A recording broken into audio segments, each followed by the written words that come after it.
তো হ্যালো। তো আজকে না দিনটা আমার কাছে খুব স্পেশাল। কেন বলো তো? তো আমার মুখ দেখে সবাই বুঝতেই পারছো যে আজকে আমি কতটা হ্যাপি।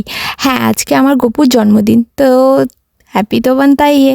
তো সকাল সকাল স্নান করে রেডি হয়ে নিয়েছি, আর এই যে ফুল টুলগুলো সব গুছিয়ে নিয়ে, জামা ঠামাগুলো গুছিয়ে নিয়ে আজকে গপুর জন্মদিনের সেলিব্রেশন শুরু হচ্ছে। তো সেই জন্য ওকে সকাল সকাল স্নান টান করিয়ে মনাকে আমি বলেছিলাম মালাগুলো পরাতে। আর আমি যখন পুজো দিই আমি অবশ্যই মনাকে পাশে বসিয়ে রাখি, কারণ ওকে দেখাই যে আমি কীভাবে পুজো দিই। আর আমার খুব ভালো লাগে এটা, যে ও কিছুটা দেখবে, কিছুটা শিখবে। তো যাই হোক, তো তোমরা কে কেমন করো অবশ্যই জানিও কিন্তু।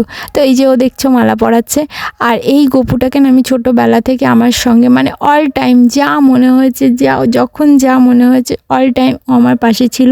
আর ওই জন্য আমার অল টাইম ভালো লাগে ওকে।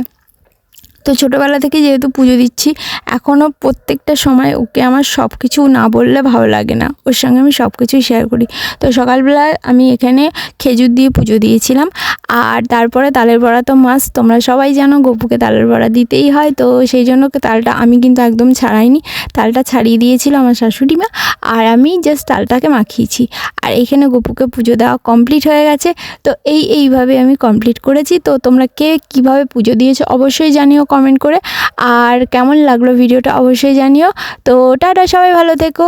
আর আমি প্রসাদ খেয়েছি, প্রসাদ খেয়ে তারপর সারাদিন যেহেতু উপোস করেছিলাম এই প্রসাদটাই আমি খেয়েছি। তো টাটা।